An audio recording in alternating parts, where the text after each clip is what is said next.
Good evening. Let us put ourselves in the holy presence of God, in the name of the Father, and of the Son, and of the Holy Spirit. Amen. Almighty God, we come before you humbly as we begin this review class. We thank you for the opportunity to learn and grow. We pray for the good health of everyone involved, especially our instructor and mentor, guiding their wisdom and patience. Grant us the knowledge and understanding to master the material. Bless us with focus and strength during our studies. Above all, we pray for your grace and guidance as we prepare for the Environmental Planning Board exam, that we may all pass and use our knowledge to serve others. In Jesus' name, amen. In the name of the Father, and of the Son, and of the Holy Spirit, amen. Mary Joy.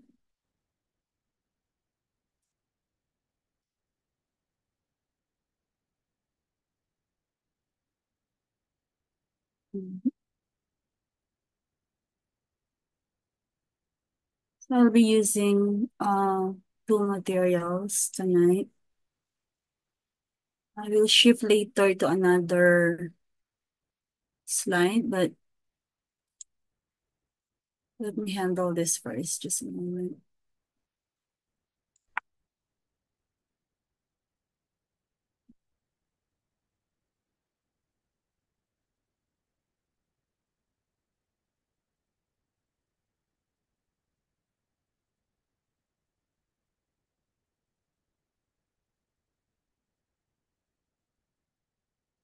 Let's look for my own slide.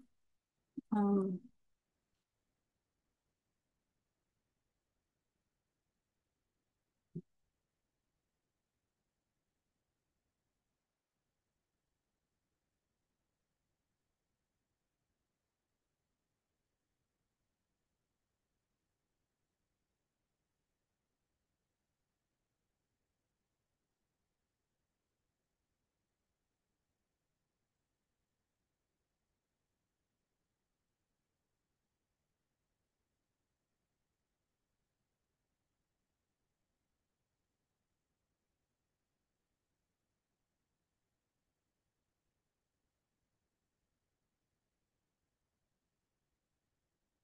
mm,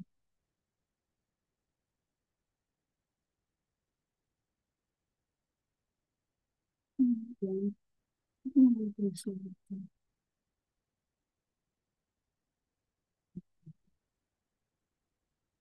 We are now on PPP. Um, so what's a PPP anyway? It's public-private partnerships. So we can go to the next slide, Jen. In fact, it was a legacy by the former um president, President Aquino. Pinoy. So it says here that these PPP projects promise so much for our economy and for the Filipino, and they will play a vital role in our administration's fulfillment of our social contract with our people. So he referred to this as a social contract. So if you look at it, so it's a powerful statement by the former president Benigno Aquino III. And we go to the next slide. So they might ask in the board exam whose legacy is PPP, and it's you can answer that correctly, right? So it's a PPP refers to the contractual agreement between the government and a private entity for the purpose of delivering public infrastructure or services. So under this arrangement, the private sector provides financing, design, construction, operation, and or maintenance of infrastructure facilities. So you need to remember all this one, the context of PPP, while the government provides support through regulatory mechanisms, risk sharing because it's PPP, or direct subsidies depending on the model. And historically, the Philippines institutionalized the PPP framework through RA 6957, and then it was amended by 7718, okay, or the BOT law. So let me check that. James, so probably you have already you came across PPP already, right? So can you tell me those laws, and then which law amended which law, James? Sorry po. Yung PPP po was RA, teka lang. Yung PPP, yung RA 86957 po, yung sa BOT law, amended by 7718. 6957. Yes po. So Then it amended was by amended by 7718. 7718. Oh, so that's Yes. what we know now as the BOT law, but it had it was amended again. So we'll talk about that later. But of course, in the board exams, they're not just after what you know about the current law, but you need also to know the predecessor, those laws that were already repealed or amended. Okay. So this law remains the principal enabling framework for various PPP arrangement in the country, and including the BOT, BOO. So BOT means build, operate, transfer, build on, operate, and then BLT and many other variants. And so we will discuss that later. And other hybrid modalities such as joint venture agreements and lease or concession contracts. So a lot is contained in PPP framework. And so the IRR of the BOT law, it was last revised in 2022. It also reflects significant enhancement. So we will tackle that also. Um, that are aligned with international best practices. So notably, it strengthens safeguards in project preparation, enhances competitive procurement. So you know the Swiss challenge, right? And clarifies the risk allocation framework. It also streamlines the approval process under the ICC. So James, what's ICC again? Hello, ma'am. What's ICC? ICC is Coordination Committee po. Okay, so uh, this is with NEDA and integrates more stringent value for money analysis through project evaluation. So we can go, so after having defined that, we can go to the elements of the PPP. Okay. So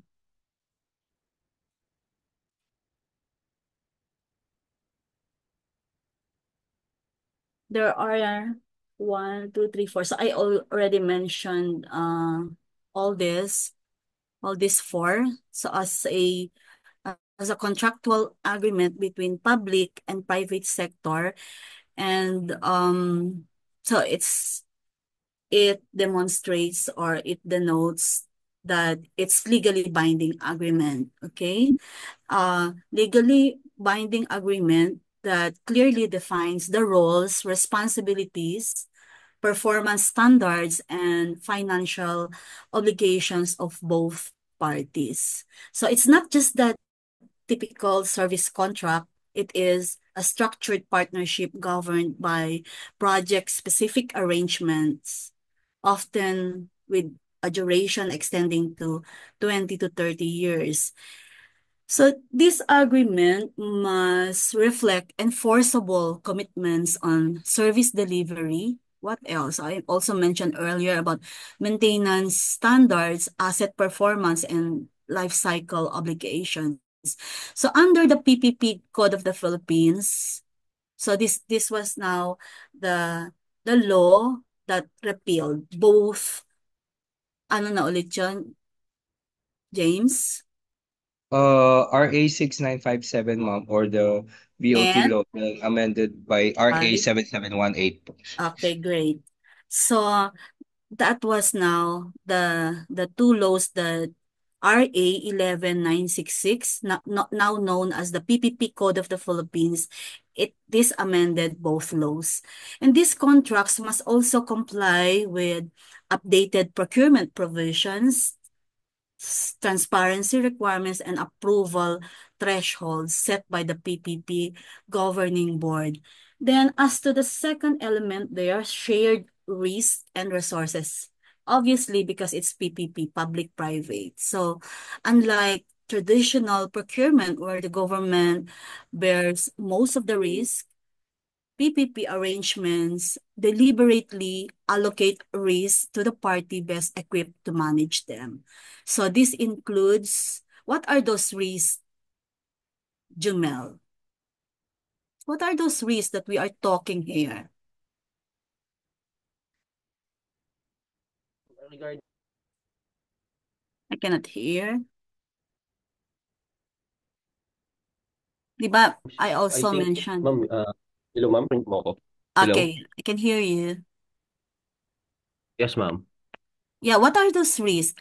Sabi ko, unlike traditional procurement where the government bears most of the risks, PPP arrangements deliberately allocate risks to the party best equipped to manage them. So this includes about 5 types of risks. So what are these? If you're Uh, share the public and private sharing the risk, so what are these? Ano kaya to, no? Do you have idea? I think mga legal, Okay. Sige. It's ano kasi for the legal aspect, um it's not that risk that we are talking about. So it's a measure kasi yun eh, di ba? It's a measure yung legal. Ngayon, ano yung risk na pinag-uusapan natin dito? Di ba, we are talking about financing, di ba? Financing and currency risks. So that's one. And then we're talking also about operational and performance risks. So, maintenance, operational. okay, and the demand risk as well, construction and completion risks. And lastly, ano yung concern ni environmental planner? Dalawa yon, di ba? It's a Environmental twin, degradation, sorry, environmental degradation, ma'am. Impact. environmental and And, what is that safeguard risks? hmm, Di ba sinabi ko, in fact, it was DPWH has its own standards regarding this. So that's a clue. Environmental and blank safeguard risk. So what are those 2 types? There are 2 types of safeguard risks that which forms part of the EIA process. technical, ma'am. Social, okay? Okay, so, Okay. Environmental and social safeguard risks. So, for instance, if the private partner is more efficient in managing cost overruns and timelines, construction risk is passed to them. Meanwhile, the public sector may retain risks related to political and regulatory changes. So, this shared risk structure is not only fair, it also creates mutual accountability. So, that's the essence actually why it's called PPP. So, the private sector cannot simply profit without performance, right? And the public sector is not left solely exposed to delivery failure. So, it's mutual. So, number 3, there is value for money. Mark? Can you do you have idea what's this value for money or VFM? So how do you explain this, and how do you have perspective about this element of PPP? Siyempre, this is the most practical uh, element here. Um, Wait, no. Of course, I will wait. Siguro, value for money. Ah, why it's an element? Value for money. Because it will ensure that the public funds are used effectively, ma'am. And Okay. Di ba earlier, we're talking about risks, di yes, ba? ma'am, yes. Yes. So, For long-term sustainability also. uh-huh. And reduces the financial burden on the government. Okay. So, it's something like if there are different types of measures, so sabi ni kanina ni Jumel, so legal, etc. So finance also is one of those measures. And so if there are tests to uh to all if there's a test in PPP or a fundamental test in PPP, value for money refers to the optimal combination of life cycle cost, quality, timelines, and risk management. O baka tanungin ito, no? So it's about cost effectiveness in delivering outcomes. Like any other project, cost minimization efforts. So PPP projects undergo value for money assessment during project development stages, including comparative analysis against traditional public procurement methods. So, Jumel, what are those two laws governing our procurement process? Laws governing Ano na yung mga Republic Acts natin on procurement? RA, ano ma'am, RA 9184, Amended by? procurement reform and amended by RA 12009, Okay. So, 2024. correct. So, under NEDA ICC and PPP Center guidelines, VFM or value for money is assessed through qualitative and quantitative tools, including risk-adjusted cost comparisons, discounted cash flow analysis, and sensitivity and scenario testing. They might ask this. So, as planners, it's our duty to ensure that proposed projects reflect this principle, that they're not simply transferred to the private sector for convenience, but because it delivers better long-term outcomes for government and citizens. So the last element there is outcome orientation. So by this time, you have to know these four elements. It's very basic, okay? PPP projects, so I'm now in number 4. PPP projects are performance-based and outcome-driven. So that's why it's outcome orientation.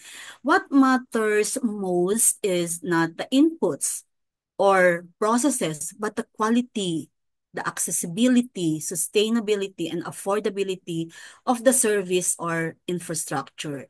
For example, in water supply PPP, the focus is not just how many pipes are installed, but whether clean water reaches households at regulated service standards. How about transport PPP?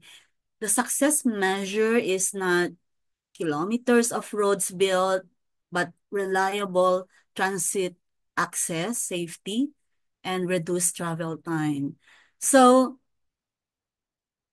what happened to Santa Maria uh Bridge? And so PPP ba 'yon? Do you know? Or hindi? No, it's not, ma'am. It's a Hindi. DPWH project. DPWH. Okay. So it's very controversial. We're talking about this one. Is it really uh the design or blah blah blah? So many and the load bearing capacity, etc. Okay, but I would like to go back to PPP. So recent guidelines by the PPP Center and NEDA board committees emphasize the use of performance monitoring framework. So they call it KPIs, and this is the key performance indicators. It also penalties or incentives were included in the guidelines. It was embedded in the contract to enforce outcome orientation. So we can go now to the next slide. Then policy and legal framework. So Monica, I'd like to hear really the voice of Monica. Can you read so that I can just explain later? Yes, ma'am. Okay, thank you. Policy and Legal Framework. 1987 Constitution, Section 20, Article 2. The state recognizes the indispensable role of the private sector, encourages private enterprise, and provides incentives to needed investments. Build, Operate, Transfer Law. RA 6957 allowed LGUs to enter into contractual arrangements with the private sector to implement infrastructure projects through two variants: Build, Operate, Transfer (BOT) and Build, Transfer, Operate (BTO). RA 7718 acknowledged the authority of state universities and colleges, SUCs, government-owned and controlled corporations, GOCCs, and government financial institutions, GFIS, to enter into contracts as allowed by the respective charters. Okay, why indispensable, Monica? Meaning, what do you mean indispensable? Indispensable Um, role, the private sector. ma- Ma'am, when you say indispensable, yun po yung parang hindi siya mapapalitan or Okay. opo, yung ganun. It's absolutely necessary, Na, right? yes, ma'am. Okay, so it's necessary. So this one, it's enshrined in 1987 Constitution, the indispensable role of the private sector. So they might ask in the board exam which article, which section they do that. Okay? So parang barristers kayo, 'di ba? So um yeah, it reflects the constitutional intent to involve the private sector, but it has in the constitution it says a partner in national um yeah, it's usually interpreted as the private sector as a partner in national development. They should not be seen as service provider only, but as a development actor whose participation is essential in delivering public infrastructure and services. So this provision in the Constitution serves as guiding principle for the enactment of specific enabling laws. So that inspired the BOT law. Okay. Then number two is BOT, the BOT law itself na sinabi ni James kanina that it was amended by RA 7718, but we still need to discuss because we need to know how it transitioned to the next. Okay. And the BOT enacted in 1990. All right. So you have to know that it was enacted in 1990. It was the first comprehensive statute that institutionalized PPPs in the Philippines. It also enabled the LGUs and national government agencies to enter into contractual arrangements with the private sector for infrastructure development. And it has under 6957, there are there are two variants. The BOT, okay, build, operate, transfer, meaning the private partner finances, builds, operates the facility for a fixed term, and transfers it to the government afterward. Then, the build, transfer, operate, or the BTO, so baliktarin lang ninyo yung OT to TO, pati yung meaning niya is baliktad din, meaning that the facility is transferred to the government immediately after construction, but the private sector retains operating rights for a defined period. So, Sigford, sorry, I cannot pronounce until now. Can you tell me again? Okay, so what's BT? What can you make some distinction between BOT and BTO? Yan ba si Sigford or wala? Wala siya dyan? I cannot see. Mary Joy, ano yung distinction niya? Kanina? Yes po, ma'am. Good evening. Good evening. Yung BOT po, ma'am, is it undertakes the construction and finance and also the operation and maintenance, and the proponent turns it over on the LGU on a fixed term not exceeding 50 years.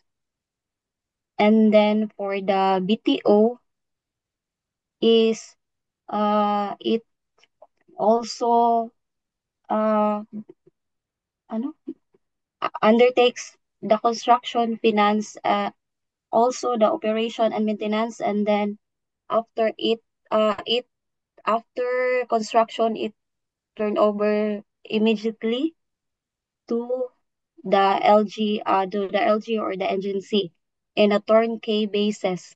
Yun yung ano ko, ma'am. Okay. So it was later amended by RA 7718. So I hope you can remember them. Pag mag-board na kayo, no? 6957, 7718. Okay, and then later yung current law na. So in 7718, it acknowledged the authority of other public sector institutions beyond LGUs and national agencies. So it means the application was expanded. Specifically, it recognized that state universities and colleges, or the SUCs or the SUCs. Second, the government-owned and controlled corporations, the GOCCs, and government financing institutions, the GFIs can enter into PPP arrangements subject to their respective enabling charters because they have their own charters. These open up new opportunities for PPPs in education, healthcare, housing, energy, and financing sectors. So RA 7718 also introduce more PPP modalities beyond what Mary Joy had recited earlier, BOT and BTO, but it added more modalities such as the build, lease, transfer, or the BLT, operate, maintain, transfer, OMT, rehabilitate, operate, transfer, the ROT, joint venture, and others, and further expanding flexibility in structuring PPPs. So there are recent developments because RA 11966, okay? Please memorize all the three laws. In December 2023, RA 11966, the Public-Private Partnership Code of the Philippines. So from BOT to BOT law to PPP Code of the Philippines, it was signed into law in December 2023. This law consolidates and supersedes previous fragmented PPP laws, including RA 6957 and RA 7718, into a unified, coherent legal framework for PPP implementation. And there are key features of RA 11966. What are these? Kaya, no? Hindi ko pa, I'll just remain in that slide. Let me check. Um, Let me check. Edmund, Architect Edmund, do you know some developments or, update on the recent or on the current law now governing public-private partnership? Ano yung mga features niya? Even in practical sense kaya. Tingnan natin. Siguro i-share ko na lang po yung experience ko 2 years ago. Okay. Actually, I'm working sa SUC po, State University and Colleges. So, we propose to design and construct a two-story um, dormitory inside the campus. And together with, partnership with it's a PPP um, uh, na ano po nangyari. So partnership with them. And it took a lot of meetings and planning and actually considering all the concerns that we've been discussing so far, including po yung mga concerns like um, yung operation, yung maintenance, especially yung financing, uh, especially environmental and social safeguards as well. But it turned out na hindi po pumasa yung yung proposal. So, na-turn out na siya, siguro almost 6 months na winork out po namin but hindi po siya na-approve. So, siguro hindi po siya pumasa dun sa standards po ng ano ng partnership po and even all the details and concerns. So, Okay. after that, naka-receive na lang po kami ng letter na hindi po siya approved. So, Hindi siya na-approve. hindi na po nila dinisclose kung ano yung mga concerns kung bakit siya disapprove. Pero wala na po akong balita after that. Pero madugo po yung preparation as in, Matugaw na. ang Okay. dami, sobrang dami pong pinasang mga documents and nakalimutan ko na rin po yung iba. Okay. So, ayun Thanks po. for sharing that, Architect Edmund. So, by the way, the key features of 11966 include clearer roles for national and local governments in PPP project processing. So that's one. And then second, stronger safeguards for fiscal discipline and project risk screening. And then streamline na rin yung approval processes.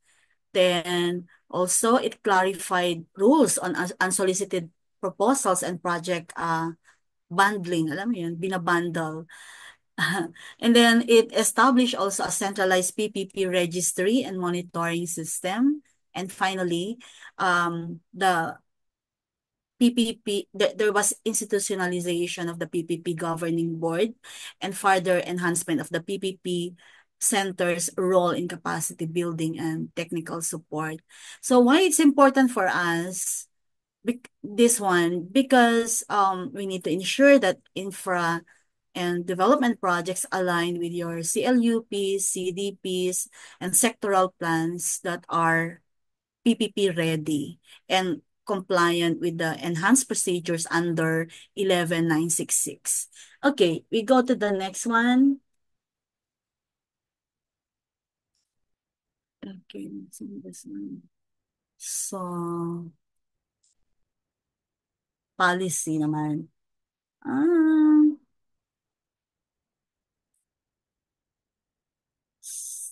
so ito yung mga dati, Public Service Act. Siguro kailangan alam din ninyo ito because it defined actually yung sa Public Service Act, um, it defines what constitute public utility, ganon, and regulates the operation of public services. So this law has undergone landmark amendment under 11659. And okay, foreign partners in PPP, ano yung implication nito? Because foreign partners in PPPs can now participate in more sectors previously closed or restricted in this law. And so making project financing and investment matching more flexible now and attractive. So, and then yung Foreign Act of 1991 and then amended that this is 74-2 amended by RA 78179.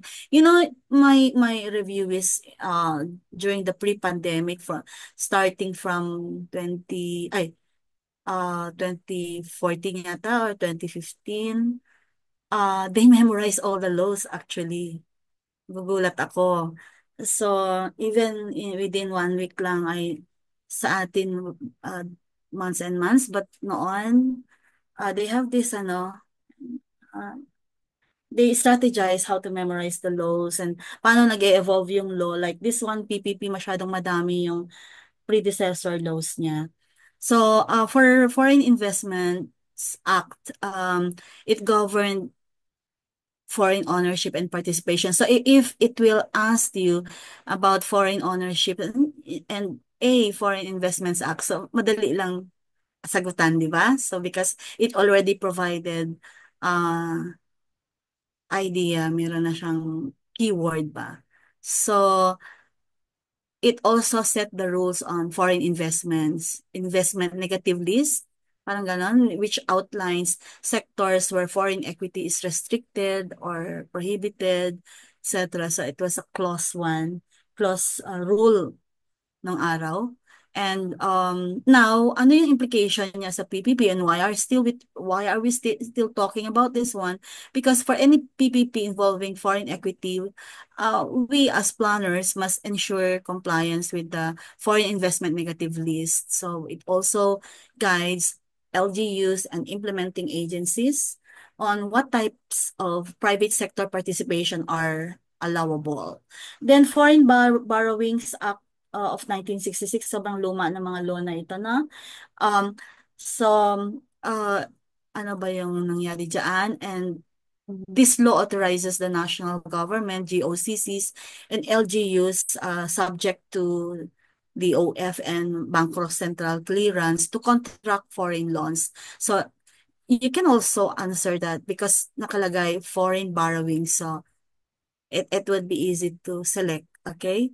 So, ano yung implication niya sa PPP? PPP projects that involve foreign loan components or blended financing models must be cleared under this law. So, it has implication, di ba? Na it guided or it informed the ano to, yung ating 11659. So, okay.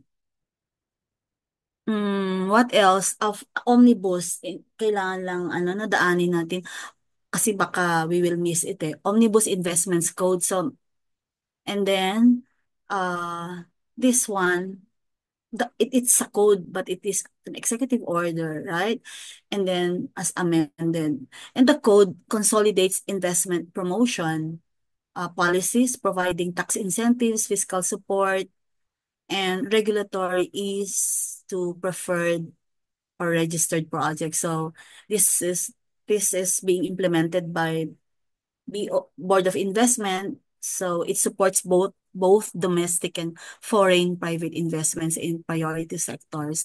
So you can you can already answer pag sinabing tax incentives, fiscal support, so you would know it's the Omnibus Investments Code. Okay, pag utang, the loans, foreign borrowing, etc. So you have some keywords anyway. And then the RA, the Government Procurement Act also. Let me see. Yes. While PPP projects are generally outside the standard, okay? Outside the standard procurement procedures under 9184, there are still intersections, meaning particularly in hybrid PPPs. Okay, you remember that? Baka matanong din. And hybrid PPPs, and then procurement of consulting services or government counterpart components. So, for example, matters involving right-of-way acquisition or project preparatory studies. So, it has, it's intersecting also uh, RA 9184 or the new procurement law now. So, but generally, PPP projects are outside the standard procurement procedures. Now, yeah, we could go to the next slide. Um, Mamaya, okay. I will explain this in the new slide that I prepared. So let me just check, okay? POT, but anyway.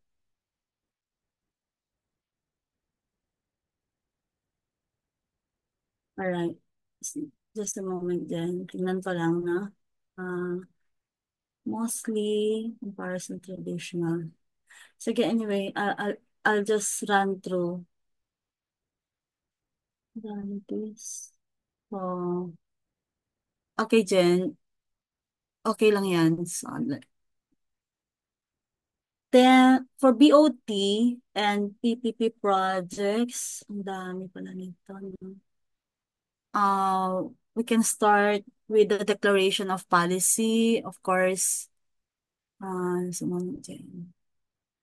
Declaration of policy that under 6957, and then it was straightforward. Okay, so declaration of policy.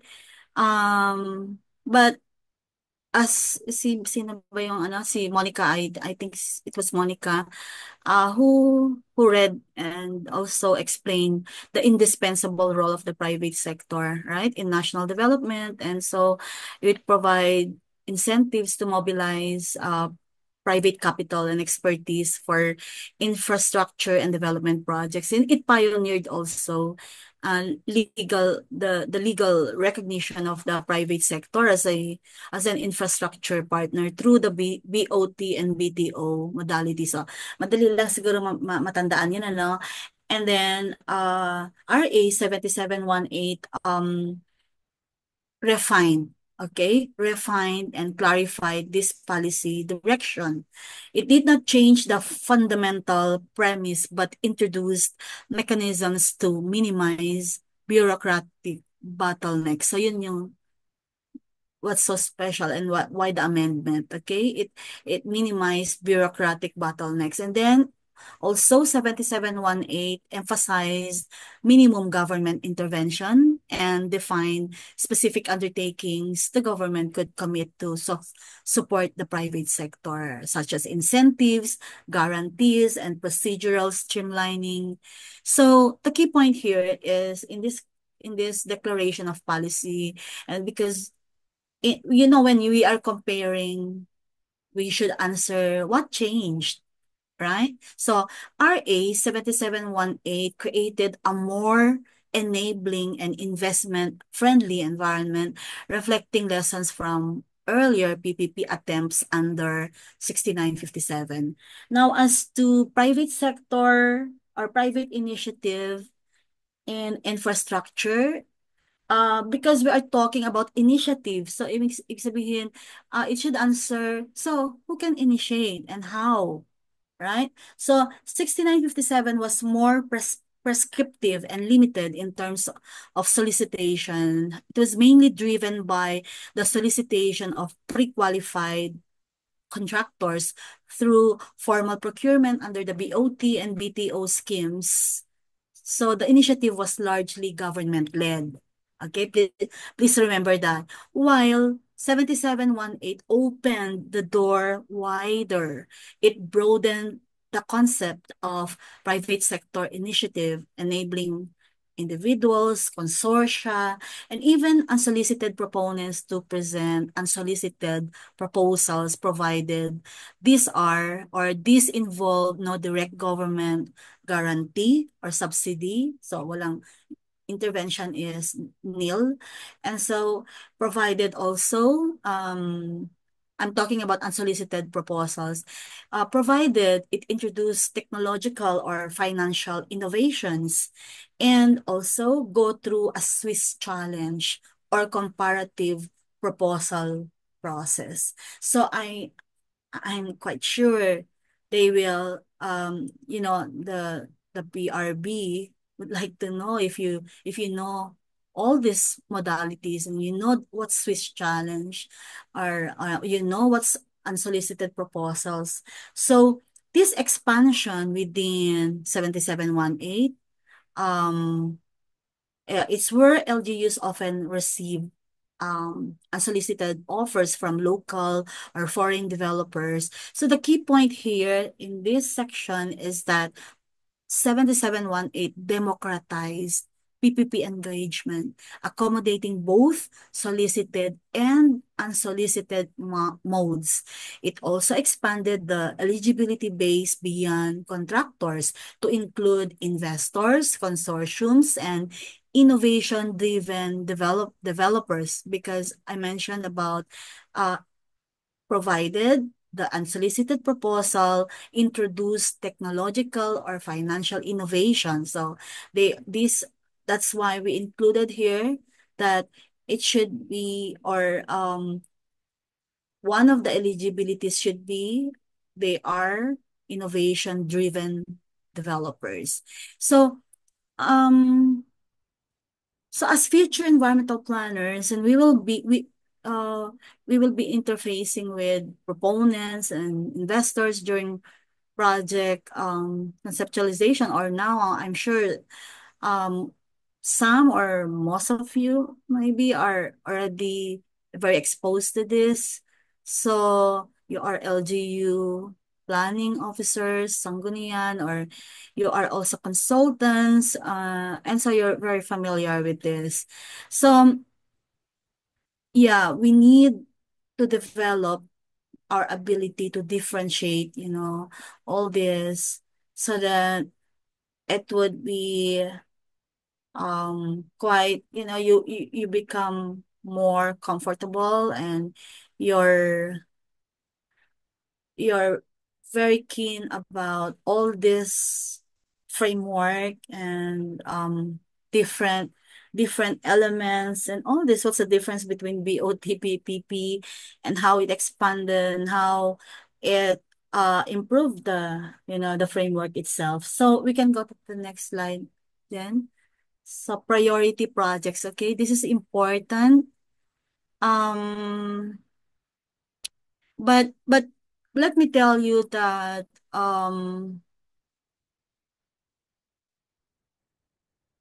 in okay, there was the implementing rule, the IRR of 11966, and then the PPP center advisories. From time to time, they release, advisories at the PPP center, then also guidelines on project evaluation development cycle. So we can keep, looking at the website of NEDA. So there's also a section there about our homepage also on PPP. So okay, and on priority projects under 6957, it's a localized approach. So yun yung kailangan ninyong maalala, that under the original 6957, the treatment of priority projects was localized and relatively confined it provided that local infrastructure projects funded and implemented by LGUs must be submitted to their respective LDCs for confirmation or approval.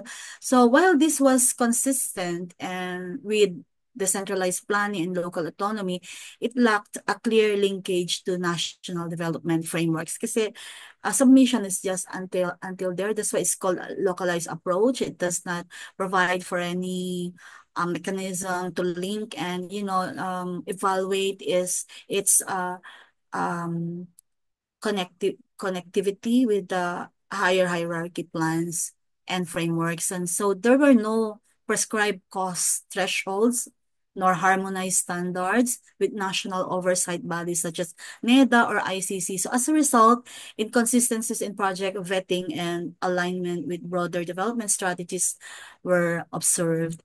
And so there was limitation. Okay, projects were vulnerable to ano yan, yung parochialism ba yun?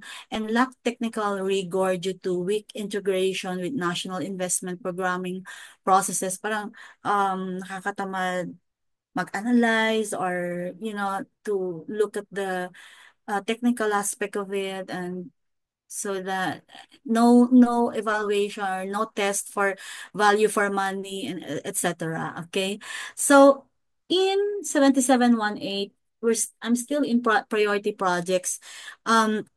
It has improved, okay, significantly improved by integrating LGU initiatives into the national infrastructure investment ecosystems. um it expanded the responsibility to include all government agencies. So I mentioned about GOCCs, also LGUs who are now expected to identify and align priority programs for PPP implementation. But more importantly, 7718 imposed a tiered approval structure based on cost thresholds. So okay.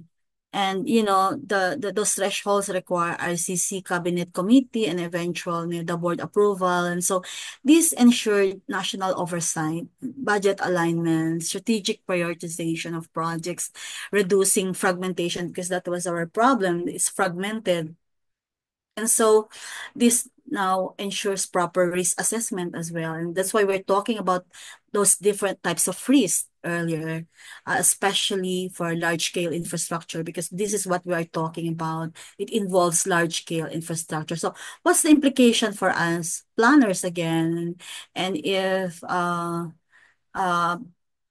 those, if you have local infrastructure projects, especially if proposed under PPP modalities, and then it was turned over to you and it became your huge responsibility. And you're expected to embed it with the CLUP, CDP, AIP, and many more. And you have to be technically prepared enough, or technically prepared to pass through ICC review protocols when applicable. So we can go to, okay, next one. So eligible. So what are those eligible projects anyway? On the under 6957 eligible undertakings were narrowly framed around infrastructure projects, typically referring to physical facilities such as roads, bridges, ports, power plants, water systems, and other capital-intensive public works. The approach was conventional under 6957 with a bias toward civil works and engineering-based projects. However, when 7718 came into force, it introduced a paradigm shift by explicitly broadening the scope of eligible PPP projects. It also emphasized that infra or development projects may include non-traditional sectors such as education and training facilities. Okay, please note, health and hospital services. So agricultural and irrigation projects. Okay, so can you see the the combination. So land reclamation, industrial estates, tourism facilities, information and communication technology or ICT systems, and other development-focused initiatives. So this policy shift was essential in recognizing that development is no longer confined to roads, bridges, but also to social infrastructure and service delivery systems that improve human capital and institutional performance. So, okay. How about variants of PPP? Yeah, initially two only, BOT, BTO, and then it expanded, and then it added BT, BOO. Alam mo, during my time, napakatagal na. Lagi ito. Kaya, when you take the exam, you tend to be, parang it will cause a lot of confusion kasi siyempre para-pareho siya eh. Un, uh, Unless na it specifies in the question about lease, ganyan, alam mo na kasali na yung lease doon, di ba? Like, build on operate, BOO, build, lease, transfer, contract, add, operate, so you contract, you add, operate, and then develop, operate, transfer, DOT, rehabilitate, operate, transfer, rehabilitate, own, operate, and other arrangements as may be approved by the president or prescribed by the PPP governing board. So, ilan yung nadagdag? So that was in 7718. And so, but, PPP Center is now formally the lead agency for PPP policy coordination with a national PPP project pipeline and dedicated project development support under the PDMF. So PDMF means Project Development and Monitoring Facility. So we can go to the next page, the BOT. So please read these modalities, okay? BOT already, I think we mentioned about this already. In fact, si Mary Joy, alam na rin niya yung BOT, BTO. So, what's important here is that under the new PPP code, the delineation of roles, risk allocation, and contract management under BOT is now formally institutionalized under standard contractual templates and procurement guidelines issued by the PPP Center. So I mentioned earlier about the value for money assessment, the VFM. It's now a legal requirement in BOT project design so that we ensure cost efficiency, but also long-term sustainability of services provided. Another one, a policy update is that a centralized contract management registry and PPP contract review mechanism have been put in place to ensure transparency and we minimize fiscal exposure. So, lahat ng mga ito, you can just read because I need to go to the next. Let's see, check that. So, all those infrastructure projects there, you can just read on the slide. Jen, if you can give them all this one. So, PPP process. So, can we go to the last slide there? Because I need to shift to the, konti lang naman yung Swiss challenge. I can feel it will be given. So, sa last, is about the process, di ba? Okay. So, you can see the process for, is it solicited? Okay, solicited. Oops, scope of PPP projects, PPP. Okay, punta ka doon sa solicited. Okay. In solicited, all right, so this is how it looks like. So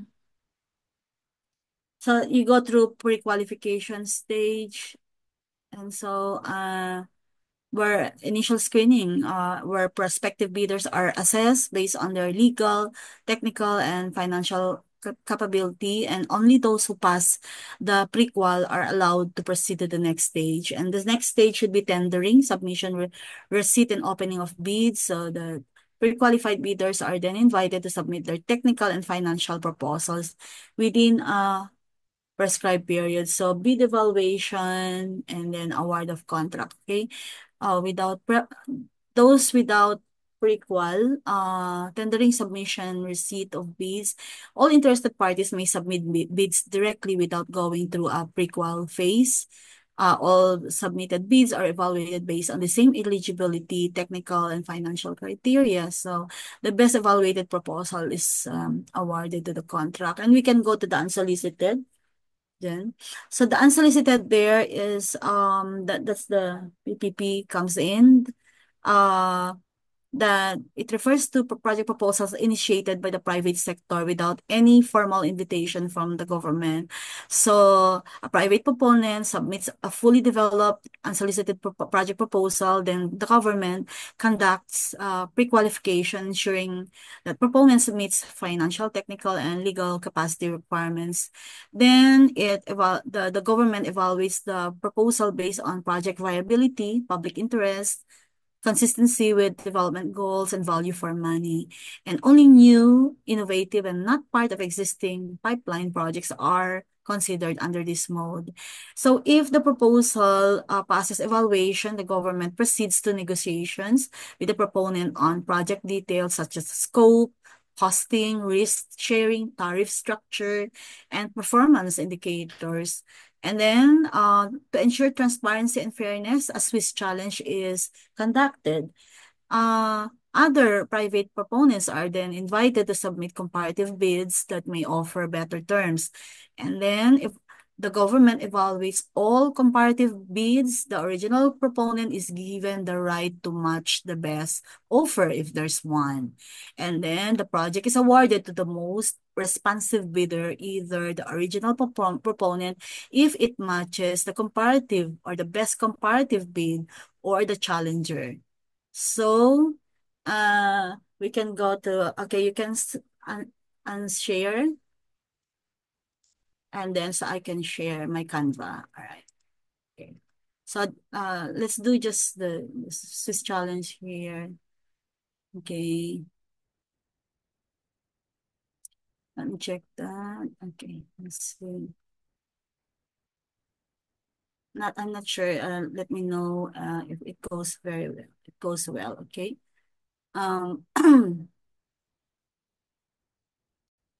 Question.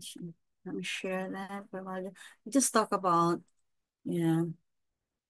Naghirapan ko to ha, itong slide na to. Okay.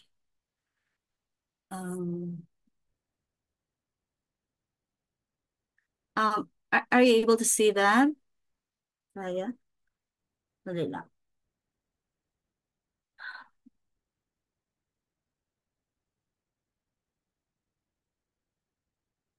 Jen, clear? Clear ba? Yes po. Yes, ma'am. Alright. Punanin ko lang itong. Oh my gosh.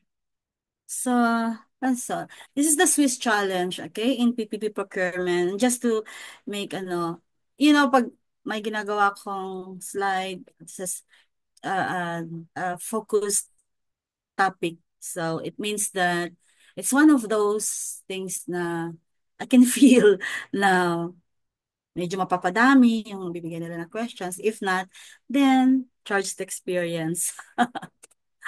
So what's the Swiss challenge anyway, right? So what's the Swiss challenge? So it's a method of procurement where a private proponent submits an unsolicited proposal to undertake a PPP project. Okay, that's clear.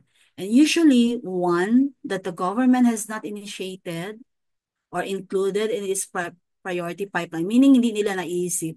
And so after the government reviews and accepts the proposal in principle, other interested parties are invited to challenge it by submitting competing bids. So that's why it's called bakit kaya Swiss, ano? So if the government finds merit in the proposal and accepts it in principle, so that's what it says. And so the next step is to open it up to competition. And so this is where the challenge comes in. Other interested bidders are invited to submit competing offers, but Swiss Challenge, meron siyang feature that the original proponent is then given the right to match the best offer under what we call the right to match clause. And this approach creates a balance between innovation from the private sector and transparency through competitive bidding. Understanding this is also, it's important for us, okay? Especially that infrastructure planning is also part of our scope of practice. Okay. There are 3 core principles. Transparency. So even if it means that even if the proposal is unsolicited, the process should remain open and accountable. The submission of competing bids ensures that the process is subject to public scrutiny and avoids backdoor deals. That's what it means. Then, second, competitiveness. The invitation to challenge the original proposal levels the playing field. And this opens the door for other proponents who may offer better technical, financial, or operational terms and raising the standard for project quality. Lastly, value for money. So we've been talking about this in the old slide. The goal is to deliver the best outcome for the government and the public. Whether it's infrastructure, utilities, or services, the selected proposal must be justifiable in terms of cost, efficiency, and impact. So these principles are particularly relevant for us, right? If you notice that. And if we're involved in PPP projects, whether preparing the FS, reviewing proposals, or engaging in oversight, so we need to advocate for these standards to ensure that the projects deliver long-term public benefit. So these are the key steps in the Swiss challenge. Okay. So what's the first one? Submission and prequal of unsolicited proposal. Here, a private proponent submits a full project concept to the implementing agency. The agency evaluates the technical, legal, and financial capability of the proponent to determine if they qualify to pursue the proposal further. Next, evaluation and negotiation. The agency conducts a detailed assessment of the proposal. So, what are those contained in the proposal? Its feasibility, alignment with development plans, and expected benefits. So those are the things that have to be evaluated. If it passes, then the parties may enter into negotiations to fine-tune key parameters before granting a certificate of acceptance in principle. The third step is invitation for comparative proposals.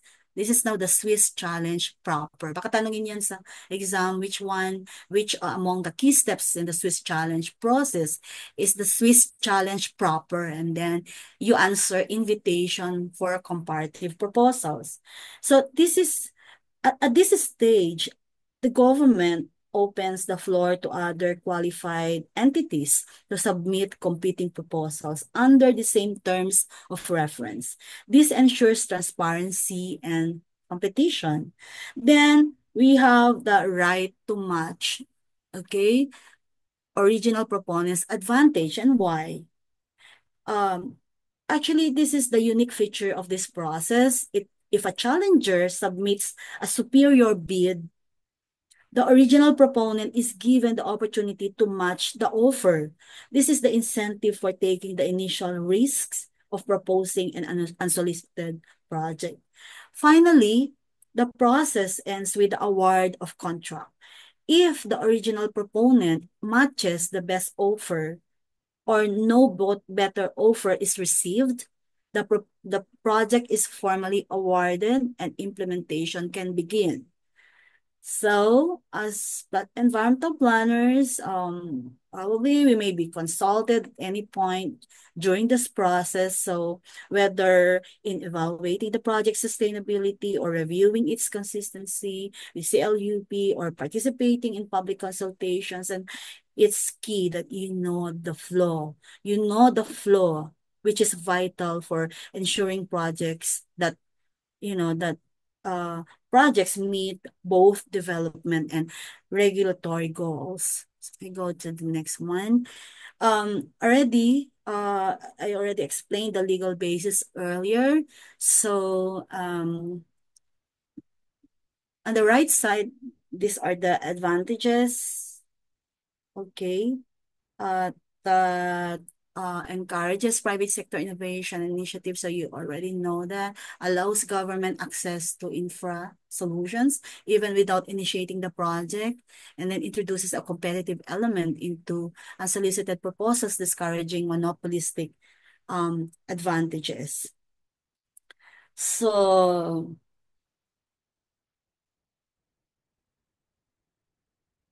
do I still need to do that?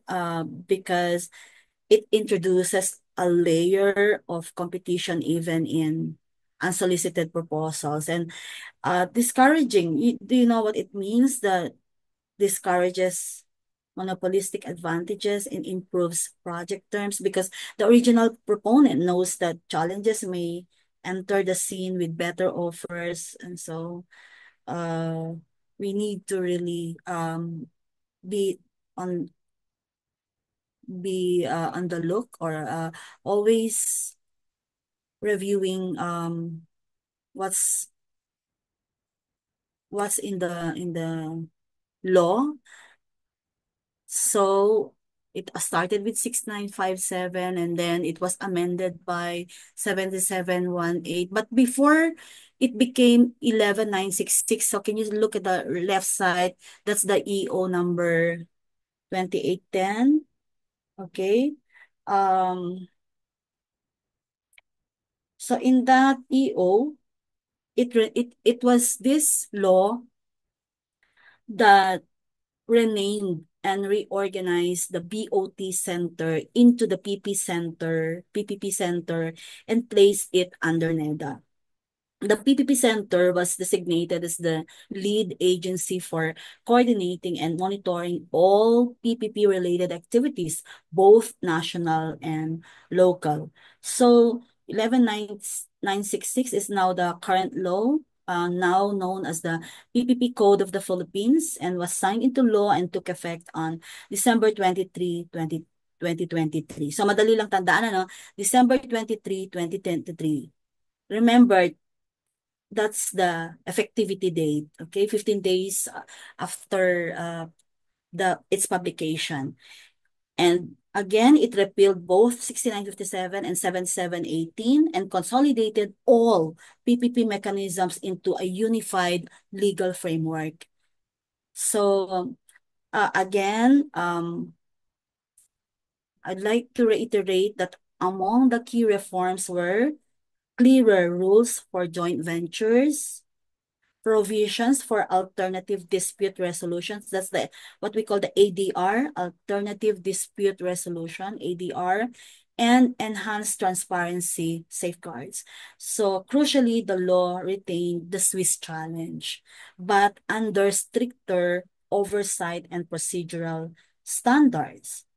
And okay, this one, you can look at this because I made a distinction about BOT law versus PPP code. And then, so you have the legal scope there, that if you compare the two, the predecessor laws, former laws and the amended laws, and then the one that amended it, the 11966. So covers only BOT and its variants, and then all PPP. So madaling tandaan sa legal scope. And then the Swiss challenge allowed for unsolicited proposals with strict conditions, but here it retained and enhanced with procedural and transparency safeguards. And then under unsolicited proposals only allowed if no government guarantee, subsidy, or direct payment. Here, it broadened its scope and encourages innovation with, that's why it's innovation-driven rule with clear safeguards. And then for joint ventures, not clearly defined under the old law, and then it explicitly included as a PPP modality. And there, okay. Then investment recovery mechanism. So what did it say there? That starting with investment recovery mechanisms, the BOT law limited the private sector's means of cost recovery to tolls, fees, and lease agreements. And these were forward, but quite rigid, often making projects less viable if revenue streams were uncertain. And 11966, the PPP code modernizes this approach. It now includes availability payments, viability gap funding, or the VGF, and performance-based mechanisms. And these tools enable more innovative financial structuring and are especially helpful for socially impactful but low revenue projects such as health facilities, waste treatment plants, or climate resilient infrastructure. And then next is approval thresholds, that the BOT law had fixed thresholds based on project costs, which were rarely adjusted to reflect inflation, economic shifts, or emerging needs. The PPP code, on the other hand, pag sinabing PPP code, 11966 yan, okay? Yeah, it adopted a dynamic approach. Approval levels are now responsive to economic changes and project scale, improving agility in decision making. And lastly, the ADR. ADR means alternative dispute resolution.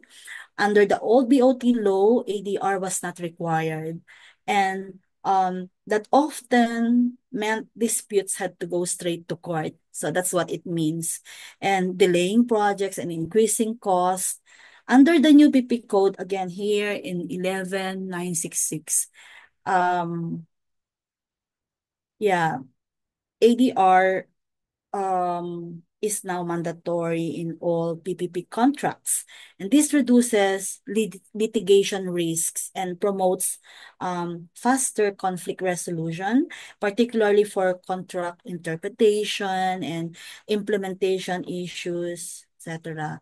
So here, just a continuation, an oversight structure, okay, it was fragmented, okay, in the old law. And so NEDA, the implementing agencies and other bodies operated independently with varying levels of coordination. And this often led to delays, inconsistent enforcement, and gaps in accountability. And so with the enactment of 11966, oversight is now centralized under the PPP Center, which operates with harmonized rules. So this structure provides a single point of coordination now, ensuring more coherent project evaluation, approval, and monitoring across all levels of government. And on transparency safeguards, the BOT law are required. Pag sinabing BOT law, old law. Pag sinabing PPP code, ito yung new, okay?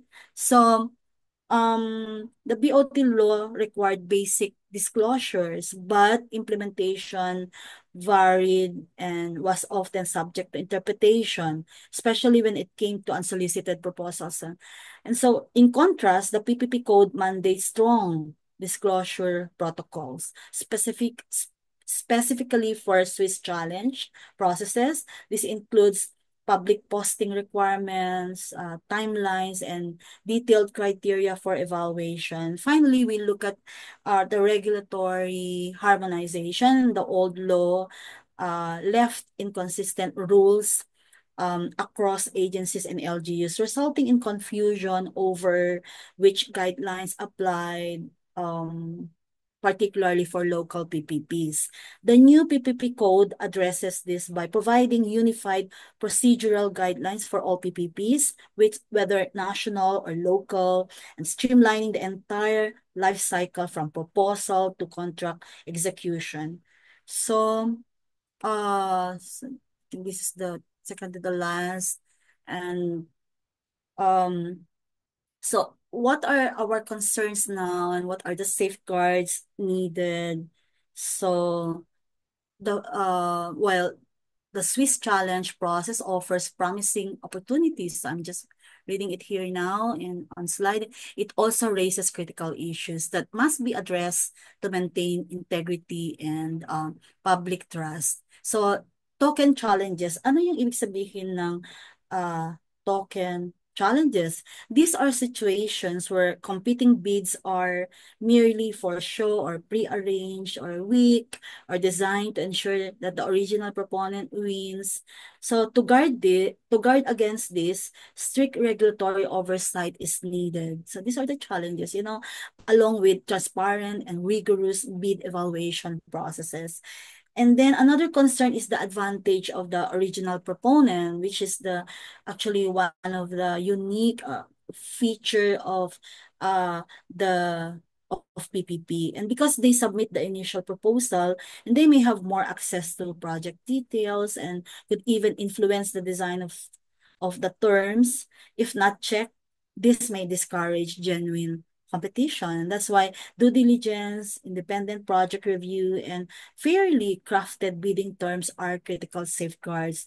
And so the PPP code addresses this risk by strengthening disclosure requirements and harmonizing evaluation rules. But the responsibility doesn't end with the law.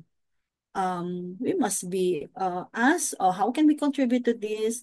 By being part of the accountability system, asking the right questions, validating assumptions, and ensuring that public good remains the priority. And so now, okay, what's our key takeaway here? It's the Switch challenge. So I wrote this one, that it's a hybrid mechanism that brings together two crucial forces: private sector initiative and public sector oversight.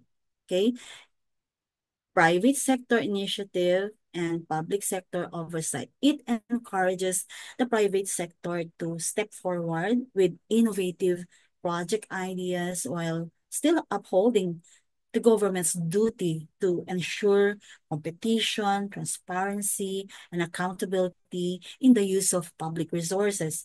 So when properly managed, the Swiss challenge becomes a practical solution, particularly in localities with limited fiscal space but pressing development needs.